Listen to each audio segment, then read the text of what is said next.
The haunted dark forest. It was supposed to be peaceful. Just me, the fire, and the endless wilderness. I'd come out here to clear my head, away from the noise, away from everything. The southwest coast of Tasmania is beautiful, untouched, almost sacred in its silence. But as the sun set that first night, and the fire flickered weakly in the wind, I felt something I hadn't expected. Unease. At first, I brushed it off. It's natural to feel strange when you're alone in the middle of nowhere, right? But it was more than that. The forest was too quiet. No birds, no insects, nothing. Just the crackle of the fire and the sound of my own breath. I poked at the embers, watching the flames dance, trying to shake off the creeping feeling that something was watching me. The shadows around the campfire stretched long, twisting in the flickering light. It was then, out of the corner of my eye, I thought I saw movement. Just a shift in the dark, too quick to focus on. My heart skipped, but when I turned to look, there was nothing. Just the trees. I laughed at myself, nervous and hollow. "You're imagining things," I muttered under my breath, trying to sound confident. But as the fire burned lower and the night closed in, that feeling returned. That nagging sense of being watched. I told myself it was nothing, just nerves. But deep down, I knew better. The second night was worse. By then, I'd already felt the weight of the woods. The day had been uneventful in the kind of way that makes your skin crawl. I hadn't seen a single animal, no signs of life at all, just quiet, too much quiet. But it was at night that I felt it the most. The way the shadows seemed to close in, just outside the reach of the firelight. I swore I could hear something moving, soft footsteps, almost too quiet to notice. I didn't want to believe it. I didn't want to think something was out there. But how could I ignore it? Every time I looked up, I saw the same thing. Nothing. Yet, the feeling was there. The air felt thick, like the night itself was pressing in on me, suffocating me in its silence. Then I saw it. Just outside the glow of the fire, where the darkness swallowed the trees, there was a shape. Tall, too tall, and thin. It was barely visible, a shadow within shadows, but it was there. I stared, heart racing, breath caught in my throat. I don't know how long I sat frozen like that, staring at the thing, waiting for it to move. But it didn't. It just stood there, at the edge of the firelight, watching. I thought about running, but where would I go? The fire was the only thing between me and whatever that was. I knew it wouldn't come closer, not while the fire was burning. But how long would that last? I threw more wood on the fire, my hands shaking, eyes darting to the trees. And still, it didn't move. But I knew. I knew it was waiting, watching, just outside the light. I don't know how long I stayed up that night, staring at the edge of the firelight, refusing to blink, refusing to let my guard down. Every time the flames flickered low, my heart raced. Each time a breeze stirred the embers, I imagined it stepping closer, just out of sight. I couldn't keep doing this. I had to figure something out. But what could I do? Run? There was nowhere to go. The nearest town was miles away, and I had no way of navigating the dark, dense forest alone. My only option was to wait, to be vigilant, and pray that the fire would hold until sunrise. I forced myself to think, to plan, but every solution ended with the same question. What if the fire went out? And then it happened. I reached for more wood to throw on the fire and felt my stomach drop. The pile was almost gone. I had enough to keep it going for maybe another hour, 2 at best. Panic bubbled in my chest. I couldn't let the fire die. I couldn't let the darkness in. I grabbed the last few pieces of wood and fed them into the flames, watching as the fire flared briefly before settling into a steady crackle. But it wouldn't last long. I had to keep it going somehow. My backpack, my clothes, anything that would burn. I tore through my bag, pulling out spare clothes, an old map, anything I could spare. The fire hissed and popped as I tossed them in, the flames greedily consuming them. But still, I could feel the cold pressing in, the shadows growing closer. It was as if the night itself wanted to swallow me. And then I heard it. A voice. At first, it was soft, barely more than a whisper on the wind. I froze, straining to hear. It came again, clearer this time. My name. I whipped my head around, scanning the trees. There was no one there, just the dark and the endless stretch of woods.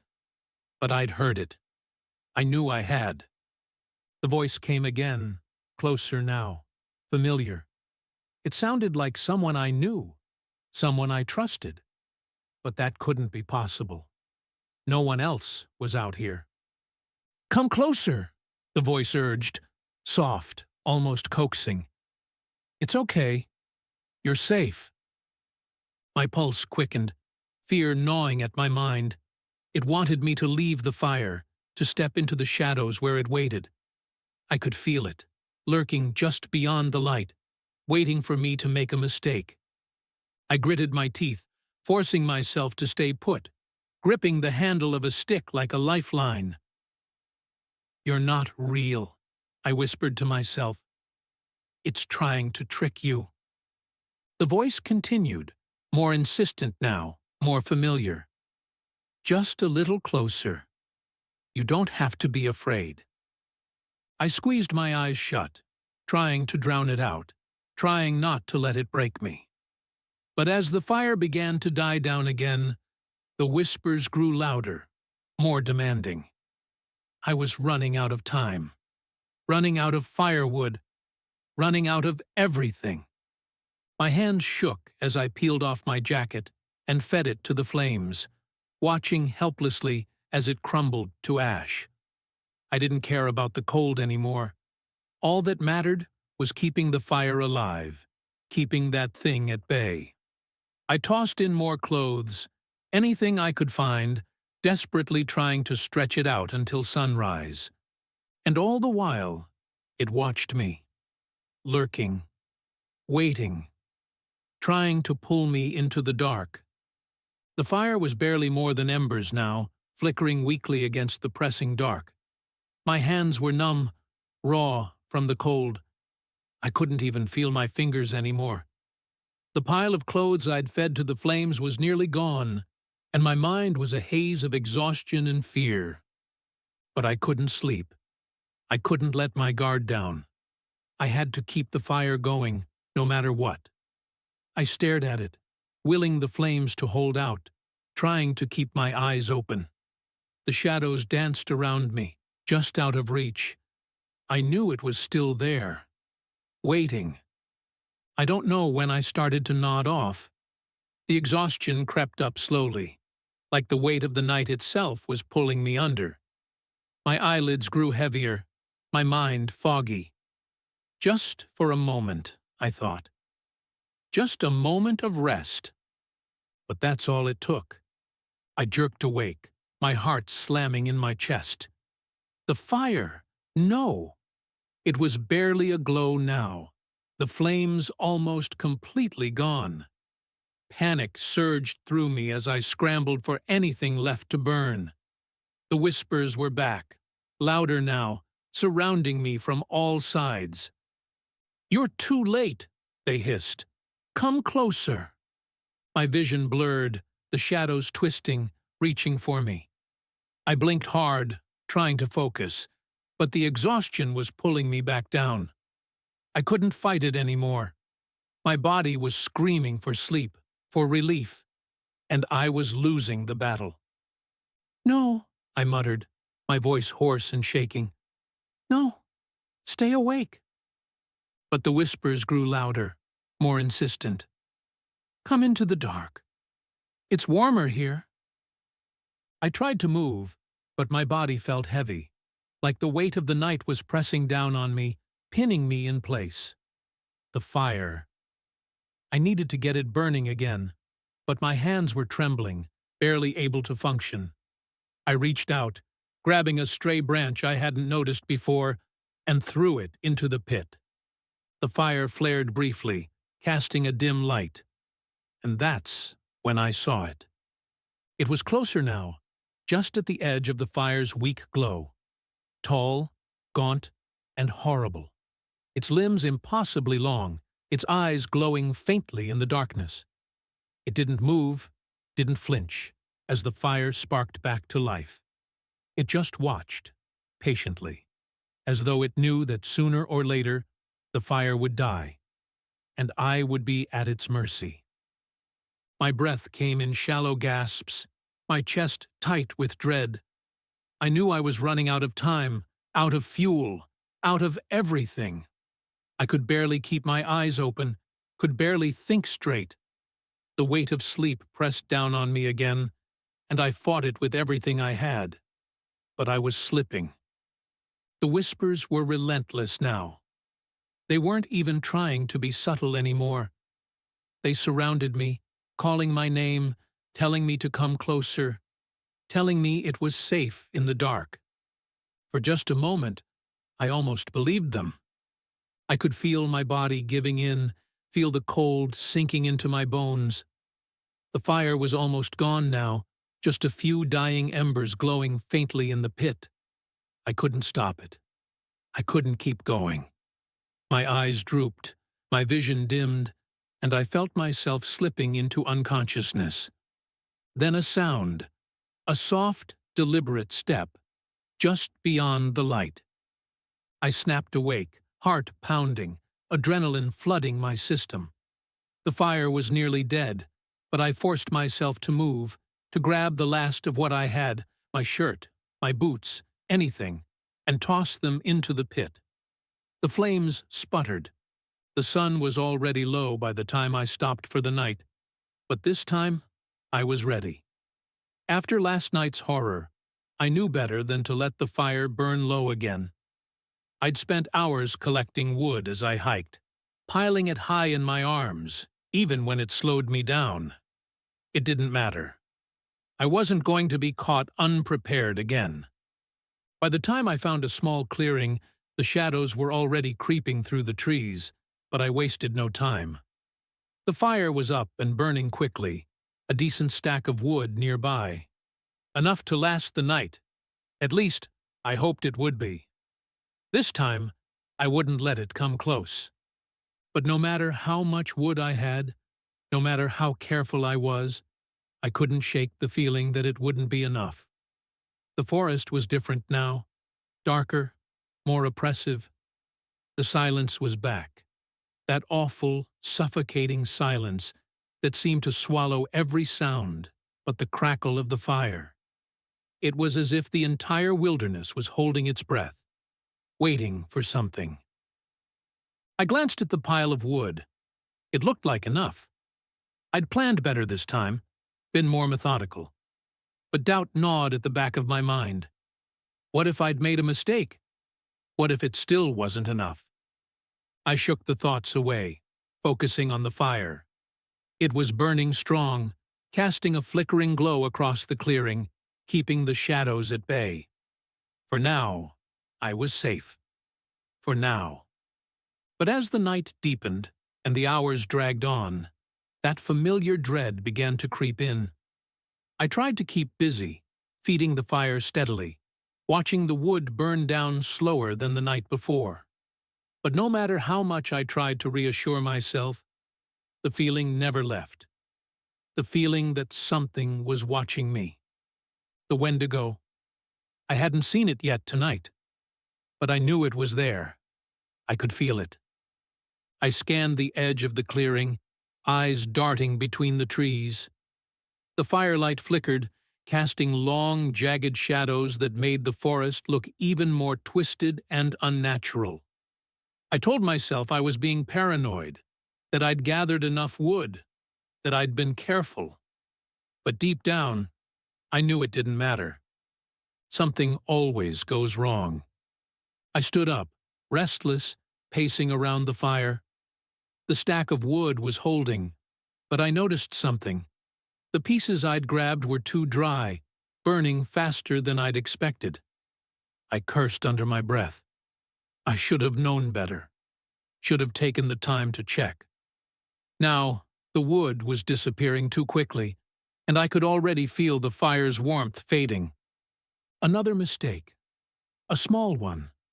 But out here, in the dark, small mistakes are all it takes. I knelt by the fire, tossing in another piece, trying to stretch the pile as much as I could. But I knew the truth. If the wood ran out, if the fire died, I wouldn't survive the night. The wind picked up, sharp and cold, sending a chill through me, and with it, that smell. Faint at first, but unmistakable. The sickly, rotting odor that seemed to cling to the air, growing stronger with each passing minute. I tensed, my eyes darting back to the tree line. And that's when I saw it. It was standing farther back this time, deeper in the shadows, but unmistakable. Tall and thin, its skeletal frame barely visible through the darkness, like a twisted silhouette.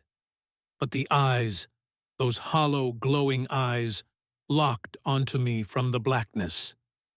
My heart slammed in my chest, my throat tightening with fear. It hadn't moved, hadn't made a sound. It just watched, waiting for me to make another mistake. I threw more wood onto the fire, the flames flaring briefly before settling again. My hands were shaking now, the familiar panic setting in. But I forced myself to focus. I wasn't going to let it get me. Not tonight. The hours dragged on, and I fed the fire steadily, never letting it dip too low. But with each passing moment, the Wendigo stayed there, at the edge of the firelight, never moving, never blinking. The night stretched on endlessly, my nerves fraying with every whisper of wind, every rustle of leaves. As the pile of wood shrank, I felt the panic clawing at me again. I had planned better. I had been more careful. But still, it wasn't enough. The wood burned too fast. And the Wendigo knew. I could feel it in the way it stood there, patiently, like it knew all I had to do was make one more mistake.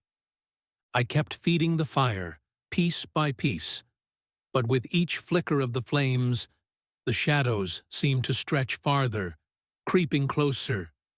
I hadn't planned on this. The wind picking up, the wood drying out faster. I couldn't have predicted it. But it didn't matter. The fire was dying. I made it through the night. Barely.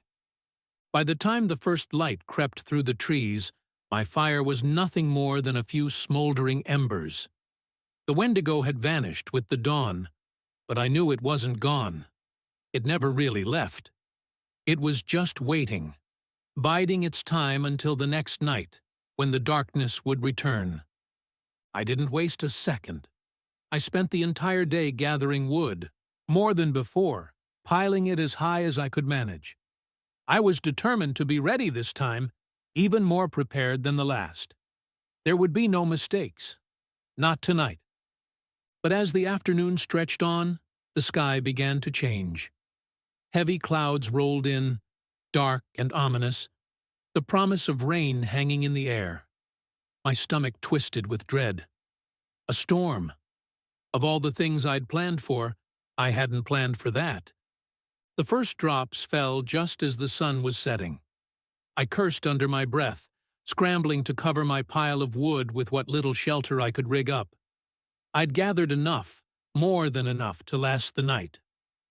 But if it got wet, it wouldn't matter. The fire wouldn't burn. The rain came down harder as night fell, a steady, relentless downpour. I huddled close to the fire, the flames sputtering but holding steady for now.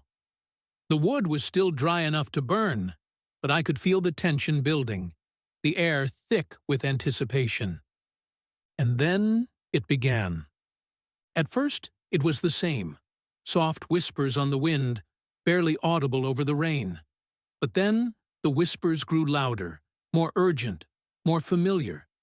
My name, over and over, in voices I hadn't heard in years, voices of people who weren't here, voices of people who were dead. I gritted my teeth, gripping the stick I'd sharpened earlier in the day. A makeshift weapon, but it was better than nothing. My hands trembled as I held it, but I didn't dare let go. I had to stay ready. I had to stay sharp. Then came the screaming. It started low, a guttural sound that seemed to rise up from the depths of the forest. My blood ran cold as the scream grew louder, higher, more distorted, until it was all I could hear, drowning out the rain, the fire, everything.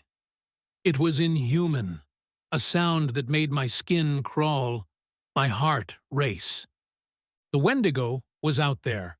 I couldn't see it yet, but I knew it was there.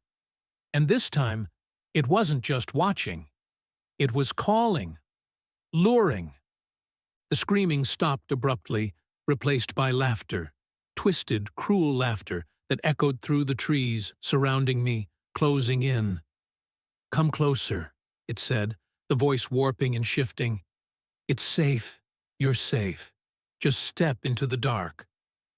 I shook my head, gripping the stick tighter, my knuckles white. "Shut up," I whispered, though my voice shook. "You're not real." But the laughter continued, rising and falling with the wind, mocking me, taunting me. And then, without warning, it screamed again. Louder this time, closer, like it was right behind me. I jumped, heart pounding, whipping around to face the trees. The firelight flickered weakly in the rain, but I could see it. Just at the edge of the light. The Wendigo. It was closer now, its gaunt, skeletal frame illuminated in brief flashes as the fire sputtered and sparked. Its eyes glowed faintly, hollow and hungry, and its twisted grin stretched impossibly wide. The rain dripped off its blackened antlers, and its jagged teeth gleamed in the dim light. "Come closer," it whispered again, the voice cutting through the storm, smooth and seductive. "It's warm here. Safe." I snapped. In a rush of terrified anger, I raised the stick and hurled it at the creature with all the strength I had left. The sharpened point flew through the air, but the Wendigo didn't move. It didn't even flinch. The stick sailed through the space where it stood, disappearing into the darkness beyond. It wasn't real. Or maybe it was. I couldn't tell any more. The fire sputtered again, weaker this time, and the rain continued to pour, soaking through my clothes, through my skin, down to my bones. The cold was unbearable, but I didn't dare move from the fire. I couldn't. The Wendigo laughed again, low and rumbling, a sound that chilled me to my core. And then, slowly, deliberately, it took a step forward. I scrambled back, my pulse racing, my mind screaming at me to do something, anything. But there was nothing I could do. No matter how much wood I had, no matter how strong the fire, I knew it was just a matter of time before the rain would win. And when the fire died, I'd be next. The rain was relentless, pouring down in sheets, but the fire still sputtered on, fueled by the wood I'd gathered. I was soaked to the bone, shivering uncontrollably, but I couldn't let the fire die. Not yet. Not until dawn. The Wendigo had been screaming for hours now, long guttural wails that echoed through the forest, louder than the rain, louder than my thoughts. It wasn't just watching anymore. It was furious, desperate. and it wanted me. I was close now, maybe just a day or two from home, but the closer I got, the more the Wendigo seemed to close in, as if it knew this was its last chance. Its patience was gone. The game was over. Now it was hunting. The fire flared briefly as I tossed another piece of wood onto it, casting flickering light across. My eyes darted to the edge of the firelight, and there it was, closer than it had ever been before. The Wendigo's tall, skeletal frame loomed just beyond the flames, its skin stretched tight over its bones, dripping with rain. Its glowing eyes were wild now, more intense, more frenzied, and its mouth hung open in that same twisted grin. But there was something different tonight. Something frantic, desperate. It was losing its grip on me, and it knew it. "Closer," it whispered again, its voice warped and distorted, barely audible over the storm. "Come to me. You can't escape." Its antlers glistened in the rain, black and twisted, almost blending into the night. It took a step forward, and this time, the firelight caught the full horror of its face. Gaunt, hollow, its flesh sagging and rotting in places, revealing glimpses of raw, sinewy muscle underneath. The smell hit me then, stronger than ever before. A rancid, putrid stench that made me gag, bile rising in my throat. It wasn't just the smell of decay, it was the smell of death. Old, festering death that clung to the air like smoke. I gripped my makeshift weapon, a sharpened stick, my only defense, and raised it, my hands trembling. The Wendigo let out another scream, high-pitched and deafening, a sound so primal and raw it cut through me like a knife. My heart pounded in my chest, my breath coming in ragged gasps, but I held my ground. I wasn't going to let it win. Not now. But the fire was weakening. The rain was winning, the flames hissing and sputtering, barely clinging to life. And the Wendigo knew it. It circled the edge of the clearing now, pacing, its long, bony limbs moving in strange, jerky motions, as if it was barely holding itself together. Its glowing eyes never left me, hungry, furious, desperate. With each step, it seemed to grow more erratic, more frenzied. It wanted me, needed me, and it was running out of time. The screams turned to words again, but this time they weren't whispers. They were sharp, angry. "Come, now!" it shrieked, its voice cracking and breaking with the force of its rage. "You can't leave! You're mine!" My grip tightened on the stick. I couldn't take it anymore. The relentless screaming, the rain, the cold. Everything was closing in. I was trapped, suffocating in my own fear, my own helplessness. Without thinking, I hurled the stick at it again, my vision blurred by rain and panic. The stick flew through the air, straight toward the Wendigo's chest. For a moment, I thought it might hit. For a split second, I dared to hope that it would land, that it would do something. But it didn't. The stick passed through the Wendigo's form as if it wasn't even there, disappearing into the darkness beyond. The Wendigo laughed, loud, sharp, and mocking. It echoed through the trees, louder than the storm, louder than anything I'd ever heard. "You can't fight me," it hissed, stepping even closer. "You're nothing. You're mine." I staggered back, heart racing, my legs barely able to keep me standing. The fire was nearly gone now, just a few dying embers glowing weakly in the pit. The rain was winning. I was losing. I could feel the Wendigo's presence pressing in on me, its glowing eyes burning into my soul. My mind was screaming at me to run, to do something, anything. But I was frozen in place, my body refusing to obey. It screamed again, louder this time, the sound so intense I thought my ears would burst. "Come to me," it demanded, the desperation in its voice palpable now. "Come before the light dies!" I stumbled forward, almost falling into the fire, my breath coming in short, panicked bursts. The rain poured down harder, the wind whipping through the trees, carrying the Wendigo's screams with it.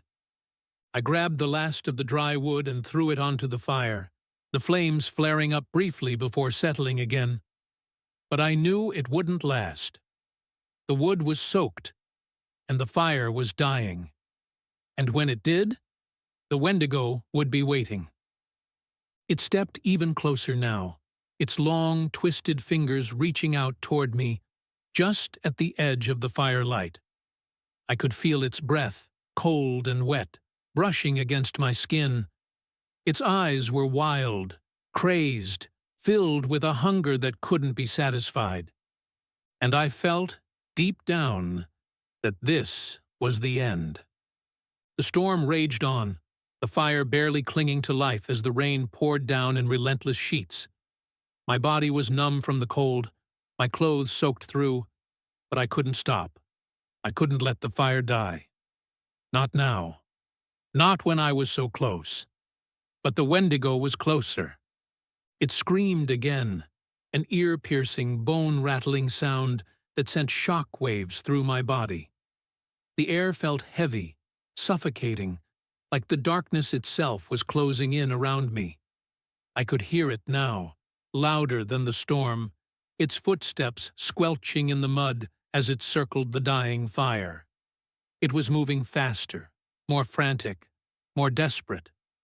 "You're mine!" it shrieked, its voice barely human now, distorted and broken. "You can't leave! You can't run!" I staggered back, nearly slipping in the mud, my heart pounding so hard it felt like it would burst out of my chest. The fire was barely more than embers now, flickering weakly in the downpour. I grabbed the last piece of dry wood I had, but it was soaked, useless. The flames sputtered as I tossed it on, hissing and spitting as the rain smothered it. The Wendigo was at the edge of the clearing. Now its gaunt skeletal figure barely visible through the thick veil of rain, but I feel its eyes burning into me, watching, waiting, its long, twisted limbs twitch, mouth hanging open in the horrified grin. The hunger in its eyes was unbearable. It was going to take me. "No!" I screamed, backing away from the fire, my breath coming in ragged gasps. My legs were shaking, barely holding me up, but I couldn't stop. I had to keep moving. I had to. And then I heard it. Over the storm, over the Wendigo's screams, I heard something else.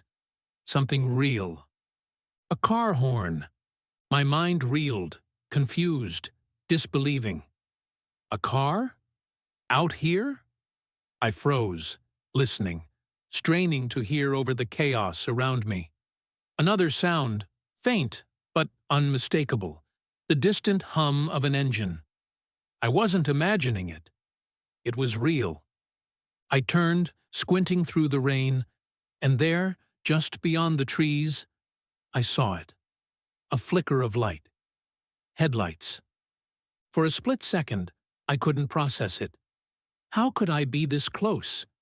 I had thought I was still miles from the road, miles from safety. But the light was there, cutting through the rain like a beacon, the unmistakable glow of a car moving along a nearby road. Hope surged through me, a jolt of adrenaline that shocked my system.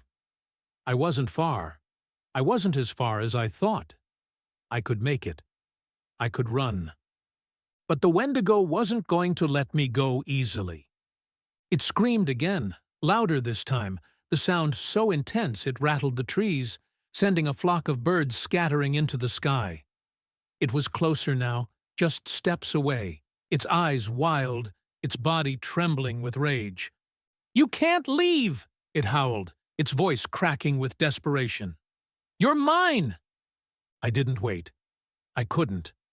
I turned and ran, my legs burning with exhaustion, my feet slipping in the mud as I sprinted toward the light.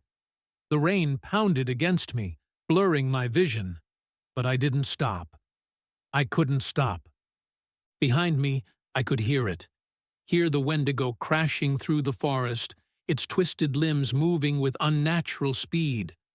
It was faster than me, stronger than me, but I was closer. I could see the road now, just beyond the tree line, the headlights cutting through the storm. My lungs burned, my heart pounded, every muscle in my body screaming for relief. But I pushed forward, the sound of the Wendigo's furious shrieks echoing in my ears. "You can't escape!" it screeched, its voice so close I could feel the heat of its breath on my neck.